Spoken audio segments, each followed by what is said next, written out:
Slide the ledger across the floor, Elias.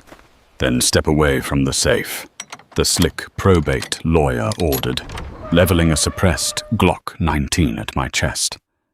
Beside me in the pitch-black subterranean bunker, my sick sister Clara muffled a terrified sob. Our billionaire father hadn't just kicked us out to freeze in the Seattle rain. He deliberately used our starvation to force us to find our estranged grandfather's hidden cabin. He thought he was tying up loose ends by sending a hitman.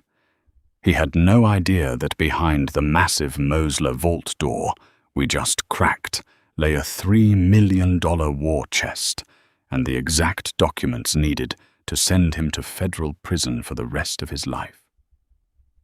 To understand the magnitude of what Clara and I found in the woods of the Pacific Northwest, you have to understand the monster who put us there. Our father, Richard Harrington, was the ruthless CEO of Harrington and Lowe Logistics, a man who viewed his children not as human beings, but as corporate assets to be leveraged. We grew up in a sprawling, suffocating glass mansion on Mercer Island, Washington. To the outside world, we were the pristine heirs to a billion-dollar shipping empire.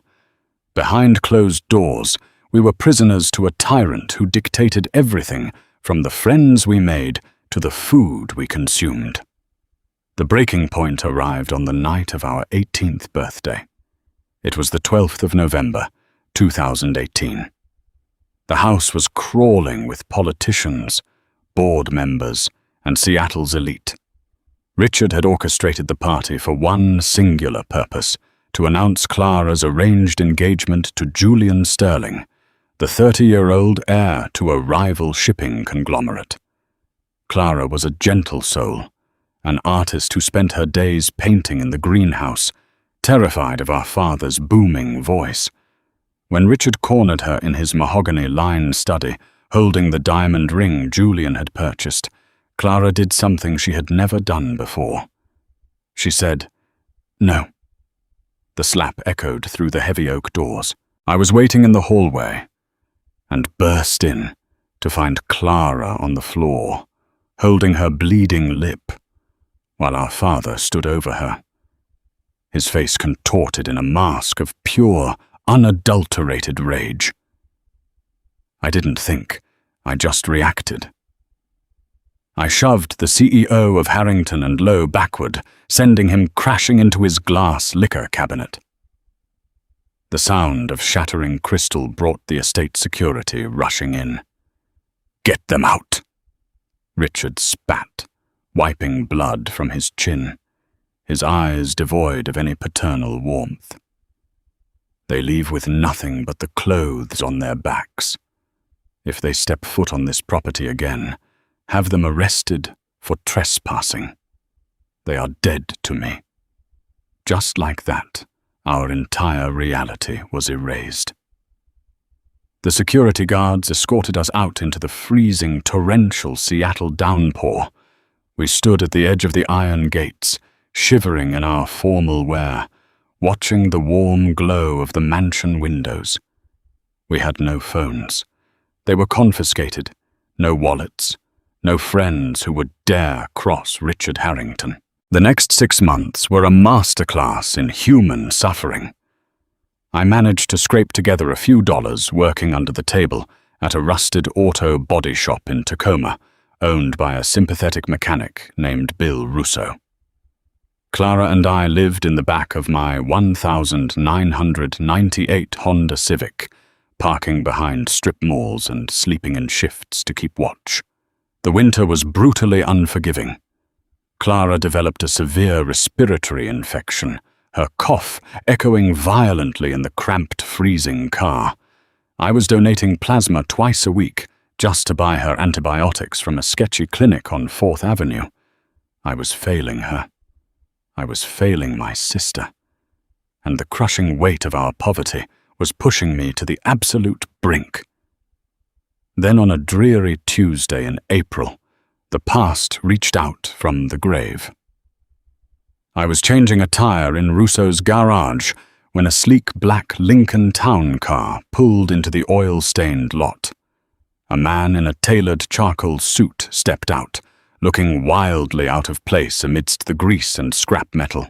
He introduced himself as Marcus Vance, a probate attorney from Vance and O'Connor. The name made my blood run cold. Vance. That was the maiden name of my late mother, and the surname of her arranged father, Arthur Vance. Grandpa Arthur was the family ghost, a reclusive, paranoid former structural engineer who had been banished from the Harrington family decades ago after violently clashing with Richard. We were told he went insane, running off to the mountains to live like a hermit until he died of a heart attack when we were kids. Marcus handed me a thick manila envelope sealed with red wax. Your grandfather passed away 8 years ago. Elias, the lawyer said softly, glancing at the squalor around me. But his will had a very specific codicil. It stated that this envelope was to be delivered to you and Clara only on the condition that you were legally severed from the Harrington estate or upon your 25th birthdays, whichever came first. My hands, black with motor oil, trembled as I broke the wax seal. Inside was a heavy, jagged iron key, a set of geographical coordinates, and a handwritten letter on yellowed legal paper. Elias and Clara, if you are reading this, it means Richard finally showed you the monster he truly is. I am sorry I could not protect you from him while I was breathing. They told you I was crazy. They told you I was a paranoid old fool. Let them believe it. I spent the last 20 years of my life preparing for the day he would throw you to the wolves. Enclosed are the coordinates to Oak Haven, my cabin in the Blackwood Mountains. Do not trust the main roads. Do not tell a soul where you are going. What is inside will save your lives, but only if you are brave enough to uncover it. Endure, Grandpa Arthur. I looked at the iron key resting in my dirty palm. It was heavier than it looked, cold and unforgiving. I didn't know what Oak Haven was, or what a crazy old man could have possibly left us. But as I looked back at my car, where Clara was coughing into a bloody napkin, I knew we had no other choice. We pulled the last of my plasma money for a full tank of gas and 2 cans of bear mace. The drive into the Blackwood Mountains took us deep into the snow Kwalami Valley, far past the logging roads and into the dense, suffocating emerald canopy of the Pacific Northwest. Cell service vanished 2 hours in. The GPS on my cracked dashboard screen spun uselessly, leaving us to rely entirely on an old topographical map I'd bought at a gas station, cross-referencing it with Arthur's coordinates. The road eventually turned from gravel to overgrown dirt, flanked by massive, towering Douglas firs that blocked out the pale afternoon sun. The Civic struggled, its suspension screaming as we navigated deep, muddy ruts. Finally, the road simply ended at a rusted, chained gate, bearing a faded sign. Private property trespassers will be met with force. I killed the engine. The silence of the forest was absolute, almost oppressive. "Are you sure about this, Eli?" Clara whispered, her voice raspy and weak. She looked fragile, wrapped in 3 layers of thrift store sweaters, her eyes wide with a mixture of hope and terror. "We have nothing left to lose, Clara," I said, squeezing her hand. We climbed over the rusted gate and hiked the remaining half-mile on foot. The air grew colder, thick with the scent of damp earth and rotting pine. As we crested a small ridge, Oak Haven finally came into view. But it wasn't the quaint, rustic log cabin the name suggested. It looked like a military bunker disguised as a home. The foundation was reinforced concrete, thick and brutalist. The windows were entirely boarded up, not with wood, but with heavy quarter-inch steel plates bolted directly into the cabin's frame. The roof was covered in a thick layer of moss and pine needles, camouflaging it from aerial view. This wasn't a retreat. It was a fortress. We approached the heavy, solid oak front door. There was no standard door or knob, just a massive iron deadbolt with a jagged keyhole that matched the ancient key in my pocket. I slid the key in. It required immense force, both of my hands twisting until a loud mechanical clack echoed through the silent woods. The door groaned open, spilling a wave of stale, frozen air out onto the porch. I clicked on my heavy-duty flashlight, sweeping the beam through the darkness. The interior was a shocking contrast to the fortified exterior. It was a perfectly preserved, cozy living space. Dust motes danced in the beam of my light, settling on leather armchairs, a large stone fireplace, and bookshelves lined with engineering manuals, history texts, and philosophy books. Everything was frozen in time. A mug still sat on the wooden dining table. A pair of reading glasses rested on an open book. It's like he just left for a walk and never came back. Clara coughed, shivering as she stepped inside. I found a kerosene lantern on the table, miraculously still full, and managed to light it. The warm orange glow revealed more of the room. It was quaint, but it didn't look like salvation. There was no visible money, no stock certificates, no food cash, just an old man's forgotten sanctuary. Panic began to claw at my throat. Had we driven all the way out here for nothing? Was Arthur truly just a paranoid recluse who thought a sturdy cabin was all we needed? "Elias," Clara said, her voice trembling. "Look at the floor." I walked over to where she was standing near the massive stone fireplace. She was pointing at the hardwood floorboards. The floor was covered in a thick uniform layer of grey dust, except for a distinct semi-circular sweep pattern originating from the right side of the heavy stone hearth. The stone structure wasn't flush with the wall. There were microscopic scratch marks on the floor, indicating that the massive multi-tonen fireplace had been swung outward on a hinge. My heart began to hammer against my ribs. I ran my hands along the cold, jagged stones of the fireplace, searching. "There has to be a release," I muttered, pressing my fingers into the mortar joints. About shoulder high, my thumb pressed against a stone that didn't feel like rock. It was cold steel, painted and textured to mimic stone. I pushed it inward. A deep hydraulic hiss echoed from the walls. The ground vibrated slightly, and with a grinding screech of stone on wood, the entire right half of the fireplace swung forward like a massive vault door. A blast of cold, dry air hit us, carrying the distinct metallic scent of ozone and old paper. Behind the fireplace was a narrow concrete stairwell descending into pitch blackness. "Stay behind me," I whispered to Clara, clicking my flashlight back on. We descended 20 steps underground. The air grew incredibly frigid. At the bottom, my light illuminated a room that stopped the breath in my lungs. It was a subterranean command center. The walls were lined with corkboards, entirely covered in thousands of photographs, shipping manifests, bank statements and blueprints, red string connected faces, dates, and offshore account numbers. But it wasn't the frantic scribblings of a madman. It was meticulously organized, pristine, and chillingly professional. In the center of the room sat a massive steel Mosler safe. On top of the safe was a single black leather ledger. I walked over, my hands shaking violently as I opened the ledger.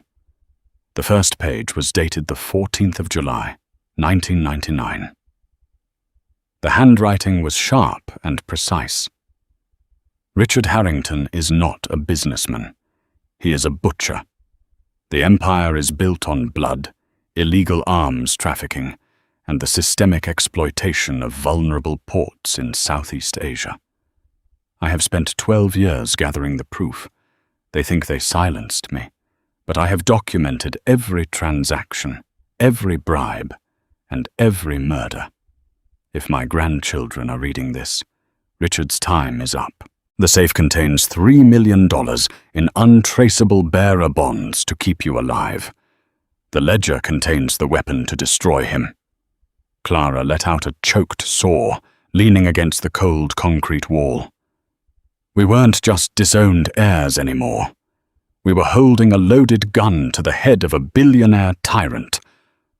I reached out to touch the heavy dial of the Mosler safe, feeling a sudden surge of terrifying power when a sound from upstairs froze the blood in my veins.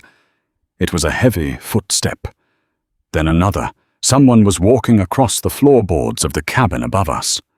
And whoever it was, they were moving directly toward the hidden stairwell. The footsteps on the wooden floorboards above were heavy, deliberate, and unhurried. I instantly clicked off the heavy-duty flashlight, plunging the subterranean bunker back into absolute blackness. Beside me, Clara clamped a hand over her mouth to muffle her raspy, rattling breaths. My mind raced, calculating the terrifying geometry of our situation. We were trapped in a concrete box 20 steps below ground. There were no windows, no secondary exits, and no weapons besides the 2 cans of bear mace zipped in my jacket pocket. Elias, Clara.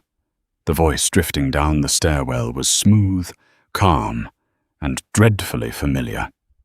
You don't need to hide. It's dark down there. Let's bring some light to the situation, shall we? It was Marcus Vance, the probate attorney. A blinding white beam from a tactical flashlight pierced the darkness, sweeping down the concrete stairs. Behind the glare of the light, I could make out the silhouette of Marcus's tailored charcoal suit, but the man descending the steps was no longer playing the part of the sympathetic lawyer. In his right hand, held with military precision, was a matte, black Glock 19 equipped with a suppressor. "What are you doing here?" I demanded, pushing Clara behind me and backing up against the massive Mosler safe. Marcus reached the bottom of the stairs, sweeping the room with his light until it locked onto the black leather ledger resting on the safe. A chilling smile spread across his face. Arthur Vance was a brilliant engineer, but a remarkably paranoid old bastard, Marcus said, his voice dripping with condescension.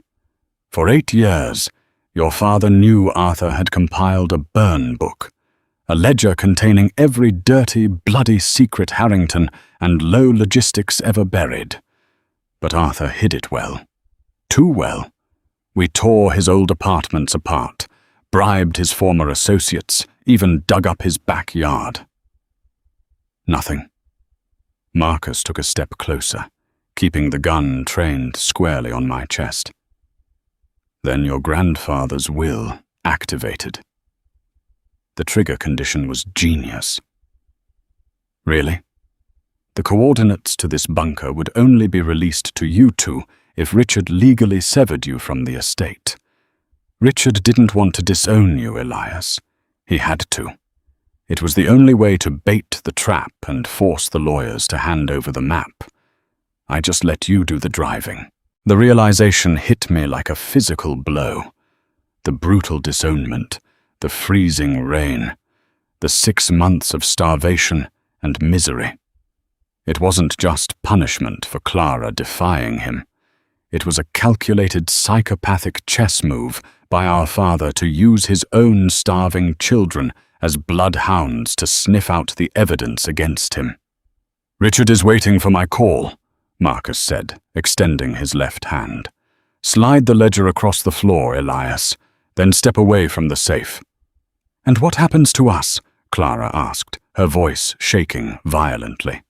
Marcus's silence was all the answer we needed. We were loose ends. Richard had already proven we were completely disposable to him. Marcus wasn't going to let us walk out of this forest alive. "I'm not giving you anything," I said, my voice dropping to a low, dangerous register. I slowly slipped my right hand into my jacket pocket, my fingers wrapping around the cold canister of bare mace. "Elias, don't be a hero," Marcus sighed, raising the pistol. "You're an 18-year-old kid in a dirty sweatshirt. I am not going to ask again." "I know," I replied. "Clara, drop." I ripped the canister from my pocket, slammed my thumb onto the trigger, and sprayed a blinding, highly pressurized orange cloud of capsaicin directly into Marcus's face. The lawyer screamed, a horrific, guttural sound, as the chemical fire hit his eyes and lungs. His finger twitched on the trigger. A suppressed gunshot coughed through the room, the bullet shattering the concrete wall mere inches from my head, showering my neck in sharp dust. Marcus dropped his flashlight, clawing at his face in pure agony. I didn't hesitate. I lunged forward, tackling him around the waist. We crashed onto the hard concrete floor. Marcus was older, but he was incredibly strong, driven by panic and pain. He swung the heavy pistol wildly, striking the side of my head. Stars exploded in my vision, and I felt hot blood rushing down my temple. He shoved me off, wiping his burning eyes with his sleeve, raising the gun to finish it. Suddenly, a heavy, deafening crack echoed through the room. Marcus's eyes rolled back into his head, and he collapsed forward, hitting the floor like a sack of dead weight. Standing behind him, gasping for air, was Clara.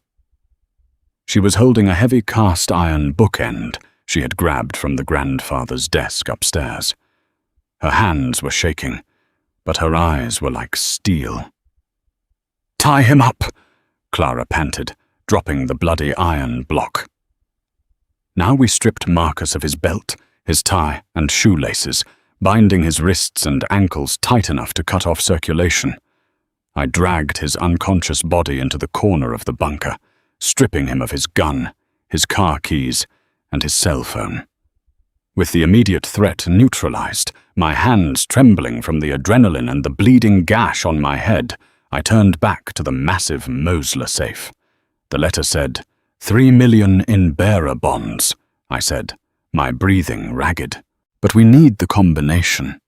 Clara walked up to the safe. Grandpa Arthur wasn't just paranoid. He was sentimental. Mom used to say he never missed a birthday.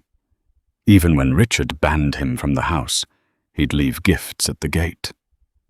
She reached out and gripped the heavy brass dial. She spun it right to 11, left to 12, right to 18. The 12th of November, 2018. The day we turned 18. The day he knew we would be thrown out. Clara pulled the heavy steel handle. With a deep, satisfying click, the vault door swung open. Inside, stacked perfectly in vacuum-sealed plastic bags, were bundles of high-denomination bearer bonds, untraceable, liquid, and entirely ours. But the money was nothing compared to what sat on the shelf above it. There were 3 encrypted hard drives, stacks of original signed shipping manifests, and audio cassette tapes labeled with dates and names. It was the anatomy of a criminal empire. Arthur hadn't just found the smoke. He had mapped the entire fire. The documents detailed how Harrington and Lowe smuggled military-grade weapons out of ports in Seattle and Long Beach, hiding them within agricultural shipments bound for warlords in Eastern Europe. It showed the systematic bribery of federal port inspectors. And worst of all, it contained the direct orders signed by Richard Harrington, authorizing the assassination of 2 whistleblowing dock workers in 2011. We didn't just have a gun to our father's head. We had a nuclear bomb. We packed the ledger, the hard drives, the files, and the bonds into Marcus's leather briefcase. We left the lawyer groaning in the dark, bound and temporarily blinded, locking the heavy iron cabin door from the outside. As we climbed into Marcus's sleek Lincoln town car, abandoning my rusted Civic to the mud, Clara looked at me, her face pale, but completely transformed. The terrified girl who had been slapped to the floor of a mansion was gone. "Where to?" I asked, turning the ignition. "First, a hospital," Clara coughed, clutching the briefcase to her chest. "Then we burn his kingdom to the ground." The bearer bonds gave us power we hadn't tasted in 6 months. In Portland, a 3-hour drive south, we found a private concierge medical clinic that asked 0 questions when I dropped $10,000 in cash, liquidated from a single bond, at a specialty broker onto their marble counter. For 3 days, Clara received intravenous antibiotics, breathing treatments, and proper nutrition. I sat in the leather chair beside her hospital bed, heavily bandaged from the pistol whip, poring over Arthur's ledger. I cross-referenced the hard drives using a burner laptop. The sheer scale of Richard's crimes made me physically sick. He had built his entire identity on prestige and philanthropy, while quietly operating as one of the most prolific arms traffickers on the West Coast. We knew we couldn't just take this to the local police. Richard owned the Seattle PD. He owned judges, city council members, and state senators. If we handed this over to local authorities, the evidence would vanish, and we would be found floating in Puget Sound by the end of the week. We needed a federal strike, and we needed to make it so loud that Richard couldn't buy his way out of it. On the 4th day, I found a specific name circled multiple times in the back of Arthur's ledger. Special Agent Carter Hayes, FBI Financial Crimes Division, Seattle Field Office. Next to the name, Arthur had written, "Honest, unbuyable. Needs the final puzzle piece." I used a burner phone to call the Seattle Field Office. Getting through to a senior agent isn't easy, but when I read a highly specific routing number from an offshore Caymans account that Richard used to bribe a federal inspector, Agent Hayes was on a secure line within 60 seconds. "Who is this?" Hayes's voice was grolly intense. "My name is Elias Harrington," I said, watching Clara sleep in the hospital bed. "My grandfather, Arthur Vance, tried to contact you 8 years ago about Harrington and Lowe. He died before he could give you the proof. I have it, all of it. Manifests, offshore ledgers, and the hit orders on the dock workers from 2011. There was a dead silence on the line. "Where are you?" "I'm not bringing it to your office." I said, "Tomorrow at noon, Harrington and Lowe is holding their annual shareholders summit at the Emerald Tower in downtown Seattle. Richard will be giving the keynote. I want you to meet me in the lobby at 11:30. I hand you the evidence, but you arrest him publicly. No quiet surrender, no backroom deals. Kid, I don't take tactical orders from civilians," Hayes warned. "Then I'll take the files to the New York Times and the SEC. And the FBI looks incompetent for missing an international arms ring operating out of their own port," I countered cleanly. Hayes sighed, 11:30, bring everything. The next morning, Clara and I walked into the soaring glass atrium of the Emerald Tower. We were no longer the starving, shivering teenagers thrown out into the rain. We were wearing tailored suits purchased that morning, our heads held high. The lobby was swarming with corporate executives, journalists, and security. Agent Hayes was exactly what I pictured, a tall, exhausted-looking man in a cheap suit flanked by 4 other federal agents. We met in a private glass alcove off the main lobby. I handed him the briefcase. Hayes opened it, his eyes skimming the first few pages of Arthur's ledger. He plugged a USB drive into a portable decryptor one of his tech agents was holding. Within 30 seconds, the agent looked up at Hayes, his face completely pale. "Sir, it's all here. Shell companies, wire transfers, the weapons manifests.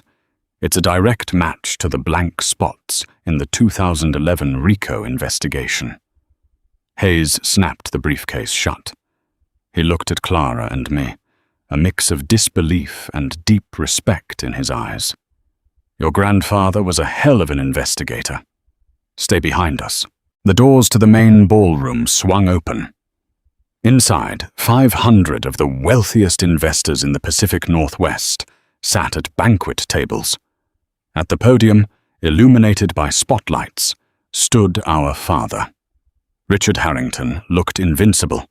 He was mid-speech talking about legacy, family values, and the future of global logistics. Sitting in the front row was Julian Sterling, the man Richard had tried to force Clara to marry. "We are not just moving cargo," Richard's booming voice echoed through the speakers. "We are moving the future. Harrington and Lowe is built on a foundation of absolute integrity." Richard Harrington. Agent Hayes's voice cut through the ballroom like a thunderclap. The FBI agents fanned out, moving with terrifying speed down the center aisle. The room went dead silent. Security guards stepped forward, but immediately backed down at the sight of federal badges. Richard froze at the podium. His arrogant smile faltered, replaced by a mask of confusion. And then, as he saw the FBI windbreakers, raw panic. "Richard Harrington, you are under arrest for racketeering, international arms trafficking, and conspiracy to commit murder," Hayes announced, stepping up to the stage. Murmurs of shock erupted from the crowd. Journalists scrambled for their cameras. Julian Sterling stood up, looking horrified, immediately backing away from the stage. Richard's eyes darted frantically around the room until they landed on the back of the center aisle. He saw us. Clara and I stood side by side, staring directly into the eyes of the monster who had tormented us for 18 years. I watched the realization dawn on his face. He saw the way we carried ourselves. He knew Marcus had failed. He knew Arthur's ghost had finally caught up to him, carried by the very children he had thrown away. For the first time in my life, I saw Richard Harrington experience true paralyzing fear. "Elias," Richard mouthed, his hands trembling as Agent Hayes aggressively pinned his arms behind his back and slapped the steel cuffs onto his wrists. "Clara, you are no longer a Harrington," Clara said, her voice carrying clearly across the silent room. They marched him out in front of the flashing cameras of the press, his empire crumbling to ash in real time. Within 48 hours, the SEC froze all Harrington and Lowe assets. The board of directors resigned in disgrace. Marcus Vance was apprehended by state troopers wandering the Blackwood Mountains, dehydrated and half-blind, facing a mountain of accessory charges. Richard Harrington was denied bail. 3 years later, faced with the overwhelming, meticulous evidence compiled by Arthur Vance, Richard was sentenced to consecutive life sentences in a federal supermax facility. He will never breathe free air again. Clara and I didn't take the Harrington name back. We legally changed our surname to Vance. We used Grandpa Arthur's bearer bonds to establish the Vance Foundation, a non-profit dedicated to protecting whistleblowers in the corporate sector and providing housing for displaced youth. We lost our father, but we found our freedom. In the end, the greatest inheritance our grandfather left us, the $3 million in the steel safe. It was the absolute undeniable proof that no giant is too big to fall, provided you have the courage to strike the killing blow. If this story of surviving a billionaire's betrayal and dismantling a corrupt empire kept you on the edge of your seat, hit that like button. Have you ever had to stand up to toxic family members or fight back against impossible odds? Let me know your story in the comments below. Don't forget to share this video with someone who loves a real-life revenge thriller and subscribe to the channel for more unbelievable true stories of survival and justice.